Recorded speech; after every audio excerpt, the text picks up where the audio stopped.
Hello students,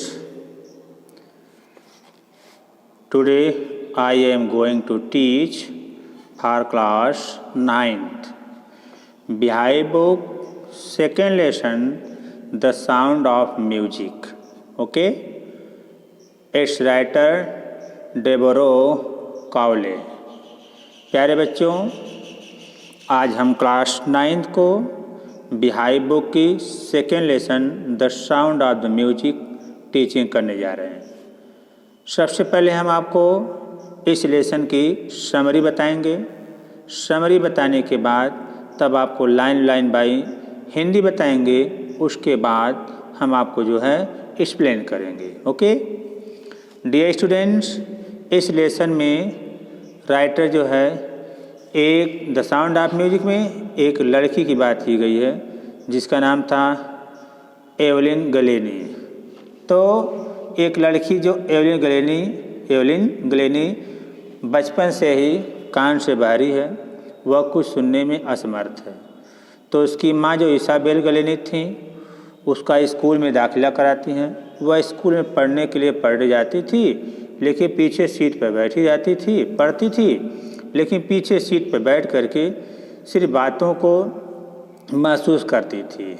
जब वह लगभग 10 या 11 वर्ष की हुई और क्लास को प्रोन्नत करती गई तो उसके जो अध्यापिका थीं तो उसे कुछ बातों से कुछ क्वेश्चन पूछी जिसको स्पष्ट रूप से बोलने में असमर्थ रही। जब वो बोलने में असमर्थ थी तो उसके अध्यापक ने उसके माँ बाप को बुलाए और कहें ले जाइए, इसको किसी अच्छे डॉक्टर से इलाज कराइए। तो उसके माँ बाप उसको ले जाते हैं, क्योंकि उसके माँ बाप को ये जानकारी थी। तो उसके माँ बाप उसे ले जाते हैं डॉक्टर के पास, चेक कराते हैं। तो डॉक्टर बहुत अच्छे थे, उन्हें बढ़िया सलाह देते हैं कि इस बच्चे के अंदर किसी कार्य को करने की ललक बहुत ज़्यादा है, अर्थात कोई भी कार्य करने, जैसे पढ़ने की, खेलने कूदने की, गाने की या तबला बजाने की, ये सारी चीज़ इसके अंदर ललक है, लेकिन वो उसमें अपनी बातों को स्पष्ट कर नहीं पा रही है।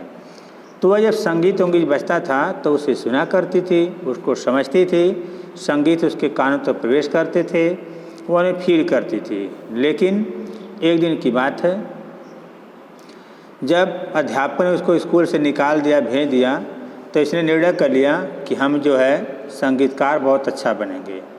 तो इसके एक तबला वादक थे, तो तबला वादक जो थे वो बड़े सज्जन व्यक्ति थे।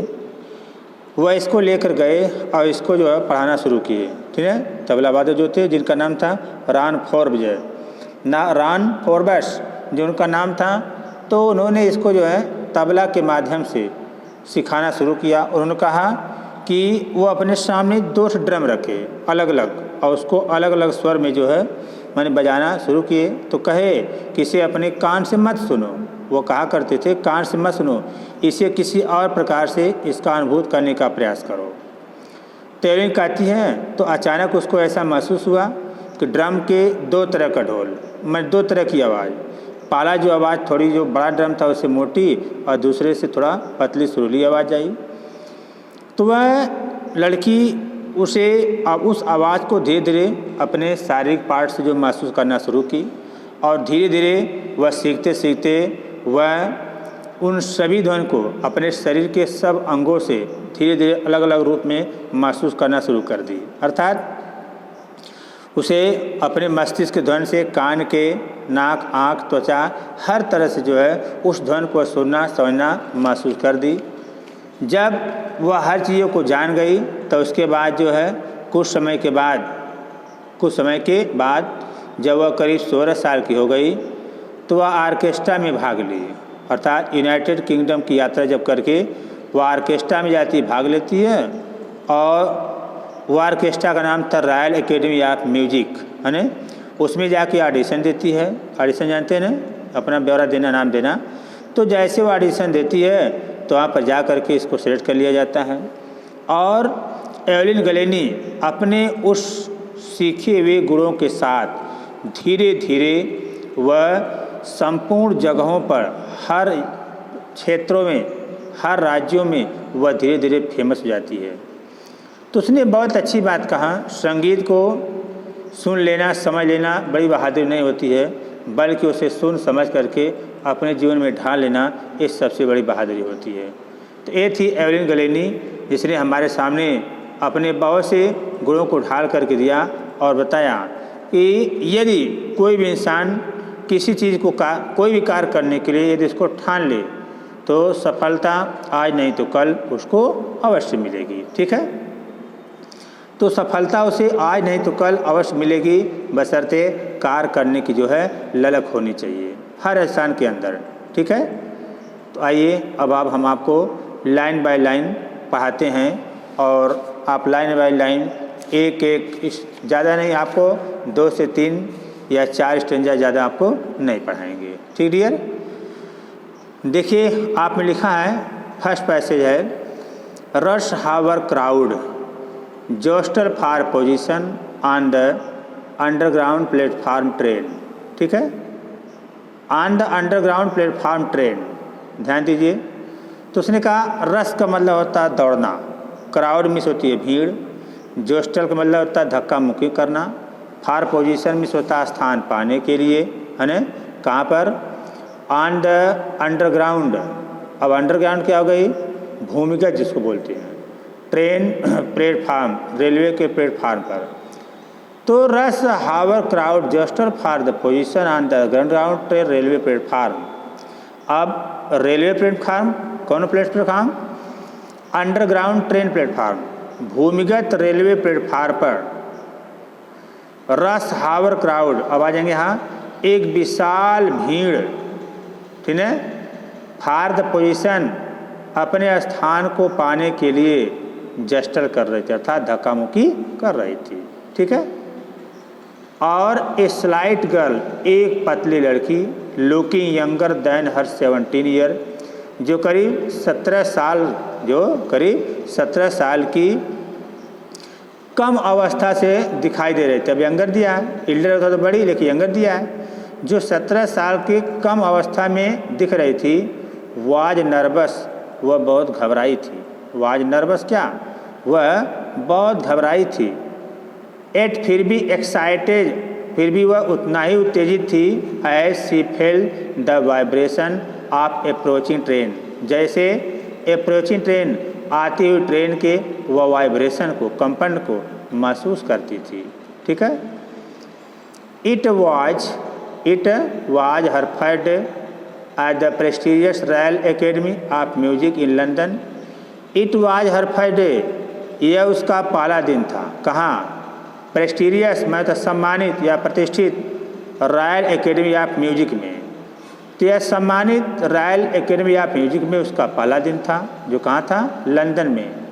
ठीक है, और daunting enough for any teenager fresh from Scottish farm, from Scottish farm माने वह स्कॉटिश फार्म से आई हुई, क्यों, वह स्कॉटिश फार्म से आई हुई टीनेजर, एक यंग लड़की, एक यंग लड़की, इसको बोलते कुंवारी, लेकिन यहाँ कहेंगे यंग लड़की। तो यंग लड़की जो थे, डाउंटिंग का मतलब होता है एनफ, डरा हुआ। तो लंदन से daunting enough for any teenager fresh from Scottish farm, Scottish farm से आई हुई यह नवयुवक लड़की बहुत ज़्यादा डाउंटिंग थी, बहुत ज़्यादा डरी हुई थी। लेकिन बट दिस एस्पायरिंग म्यूजिशियन, लेकिन यह एस्पायरिंग म्यूजिशियन, यह संगीतकार बनने की ललक ने faced bigger challenge than most, faced bigger challenge, faced माने होता है सामना करना, चुनौती करना, बिगर माने बड़े बड़े, चैलेंज माने चुनौतियों का। तो faced bigger challenge than most, बहुत से बड़े बड़े चुनौतियों को वह क्या की, सामना की। क्यों, शी वाज प्रोफाउंडली डीप, वह पूर्ण तरह से क्या थी, डीप थी, बहरी थी। ठीक है, क्यों, पूर्ण तरह से क्या थी, profoundly deep. Evelyn Glennie loss of hearing had been gradual, Evelyn Glennie के जो सुनने की क्षमता थी, हैड बीन ग्रेजुअल, वह धीरे धीरे समाप्त हो रही थी। ठीक है, एवलिन गलेनी के जो सुनने की शक्ति थी, क्षमता थी, वह धीरे धीरे क्या हो गई, समाप्त होती गई, कम होती गई, है ना। हर मदर रिमेंबर्स, उसकी माँ याद दिलाती हैं। कैसे? नोटिसिंग समथिंग वाज रॉन्ग, जब कुछ गलत होता था तो वह उसको नोटिस करती थी। व्हेन द 8 years old, जब वह 8 वर्ष की थी। Evelyn was waiting to play the piano, Evelyn, ठीक है, was waiting to play the piano. Evelyn जब वेटिंग माने प्रतीक्षा करना, जब वह पियानो बजाने की प्रतीक्षा कर रही थी। ठीक, तो उसने क्या कहा कि जब वह पियानो बजाने की प्रतीक्षा कर रही थी तो समथिंग वाज रॉन्ग, तो उनके साथ कुछ गड़बड़ी हुई। क्या गड़बड़ी हुई? दे कॉल्ड हर नेम, वे उनका नाम लेकर पुकारे। And she did not move, लेकिन वह वहाँ से हिली नहीं। शी डिड नॉट मूव, वह वहाँ से नहीं हिली। और वह क्या की? जब वहाँ से नहीं हिली तो आई सडनली रियलाइज, मैंने अचानक महसूस किया कि शी हैड नॉट हर्ड, लगता वह सुन नहीं सकती। से इसाबेल गलेनी कहती हैं, for quite a while Evelyn manage to conceal her growing deafness from friends and teacher. तो जो एवलिन गलेनी जो थी, जब वह क्या करती थी तो फॉर वाइल, क्षण भर के लिए, या फॉर वाइल काफ़ी समय तक के लिए, Evelyn was manage to conceal her growing deafness from friends. Evelyn अपने दोस्तों से, अपने अध्यापकों से अपने डीफ को, अपने बारेपन को छिपाने का प्रयास करती थी। ठीक है, और क्या? बाय द टाइम, उसी समय, सी वाज 11 ईयर, वह 11 वर्ष की हो गई थी। एंड सी वाज 11 ईयर, वह 11 वर्ष थी। और मार्स हैड डिट्रोवेटेड, कहने मतलब जब वह 11 वर्ष की हो गई तब मार्क हैड डिट्रोटेड, उनके जो मार्क थे, लक्षण थे, और डिट्रोट का मतलब तक खराब होना, और वह खराब होते गए, है ना। एंड और हेड मिस्ट्रेस, उनकी जो अध्यापिका थी, एंड हर पेरेंट्स, उनके माता पिता से प्रार्थना की, to take her to specialist, इसे किसी एक विशेष डॉक्टर को क्या कीजिए, दिखा दीजिए, था किसी विशेष डॉक्टर के पास ले जाइए।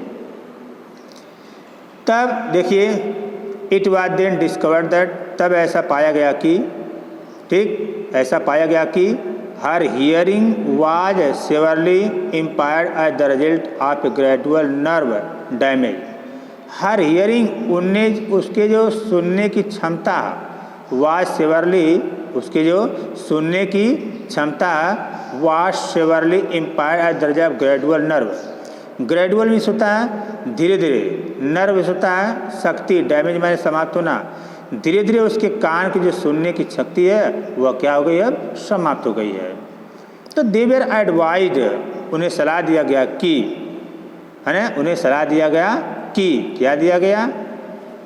सलाह दिया ही गया कि she should be fitted with hearing aids, वह सुनने में अच्छी हो सकती हैं, उनके सुनने में अगर सहायता किया जाए तो अच्छी हो सकती हैं। कैसे? To send to school for the deaf, इन्हें डीफ वाले स्कूल में भेज दिया जाए। एवरीथिंग सडनली लुक्ड ब्लैक, अचानक सब कुछ काला सा दिखाई दिया। सेज एवलिन कहती हैं, बट लेकिन Evelyn was not going to give up, लेकिन Evelyn was not going to give up, Evelyn हार मानने वाली नहीं थी। गिव माने छोड़ना, हार माना। एवलिन हार मानने वाली नहीं थी। She was determined to lead a normal life. Normal life होता है सामान्य जीवन, वह सामान्य जीवन जीने का जो है डिटरमाइंड, पक्का इरादा बना ली, है ना।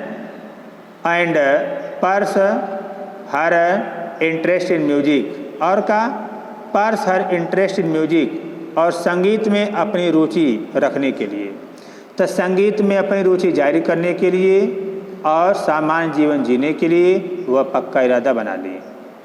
वन डे, एक दिन, सी नोटिस, वह ध्यान दें, क्या? ए गर्ल प्लेइंग जाइलोफोन, एक लड़की जो है जाइलोफोन बजा रही थी। एंड डिसाइडेड, उसने निर्णय किया she wanted to play it, वह भी इसको बजाना चाहती हैं।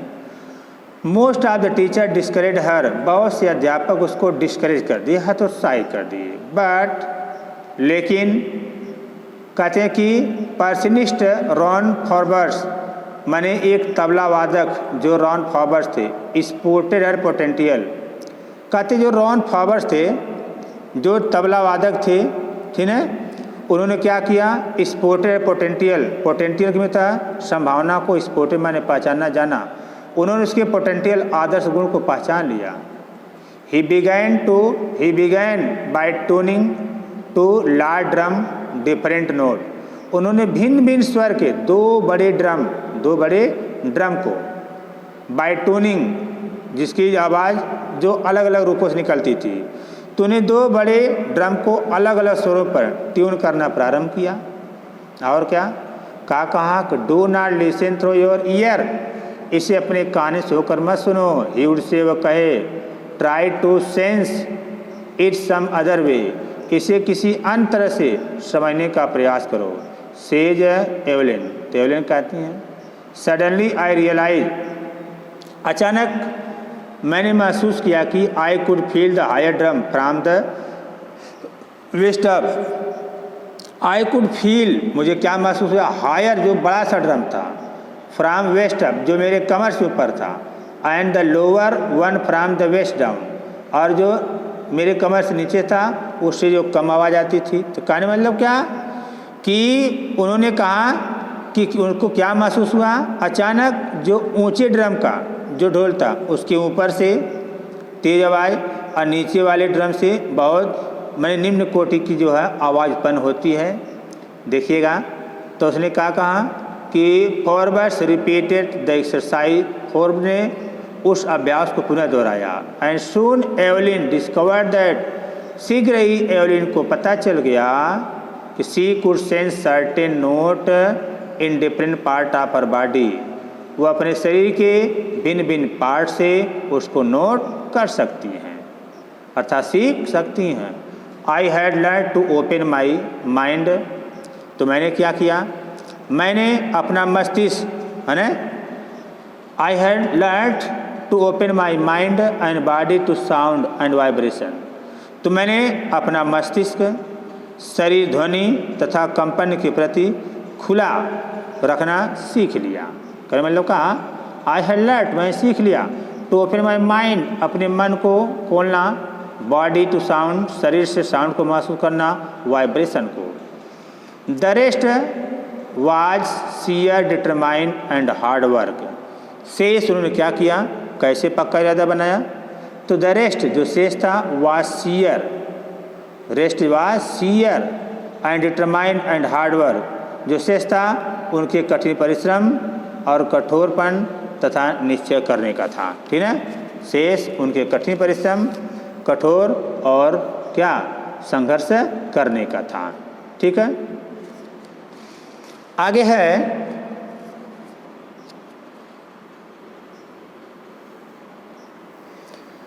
She never looked back from that point onward, onward था तब से वह उस बिंदु को आगे उसने कभी पीछे मुड़कर नहीं देखा। सी नेवर लुक्ड बैक होता है पीछे मुड़कर देखना, फ्रॉम दैट पॉइंट माने उस पॉइंट को, ऑनवर्ड होता है अपनी ओर से, तब उसने उस बिंदु को पीछे मुड़कर कभी नहीं देखा। She turned to United Kingdom with youth orchestra, तब उसने एक यूथ ऑर्केस्ट्रा के साथ यूनाइटेड किंगडम की क्या की, यात्रा की, है ना। देखो, टर्न टूर दिया, टूर का मतलब यात्रा करना। She tour the United Kingdom with youth orchestra, वह यूथ ऑर्केस्ट्रा कहाँ, यूनाइटेड किंगडम की ओर यात्रा की। एंड बाय द टाइम उस समय सी वाज 16, वह 16 वर्ष की हो गई थी।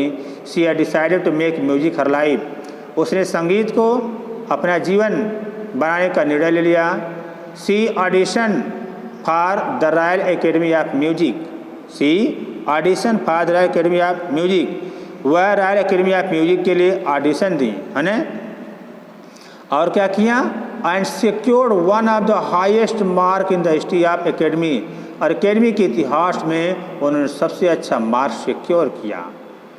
She gradually moved from orchestral work to solo performance.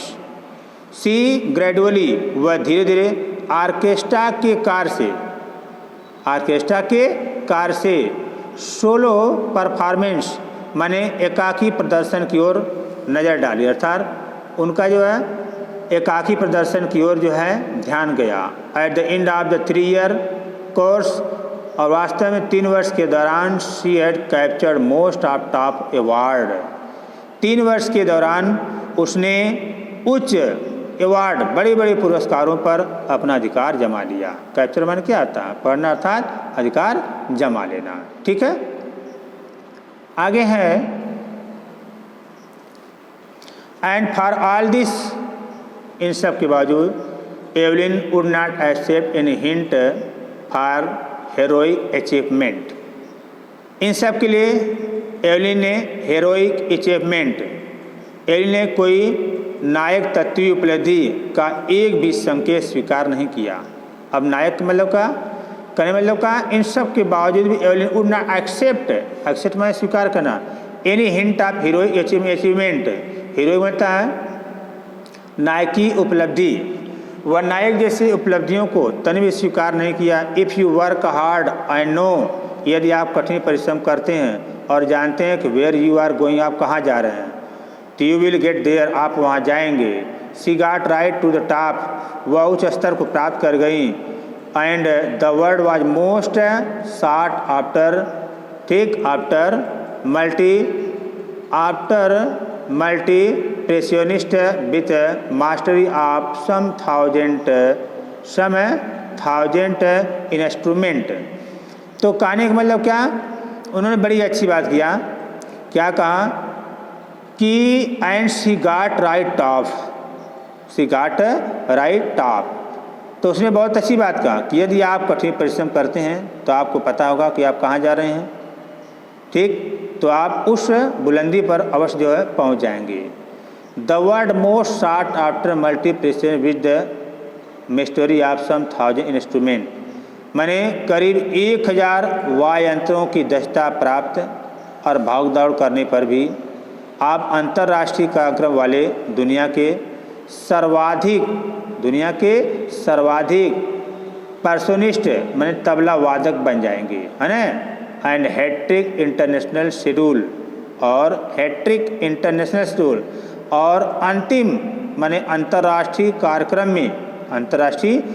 में एक अच्छा खासा स्थान प्राप्त कर लेंगे। ठीक है प्यारे बच्चों, यहीं तक रहने दे रहे हैं। शेष वीडियो आपको हम शेष टॉपिक नेक्स्ट वीडियो में आपको पढ़ा करके हम सेंड करेंगे। Thank you.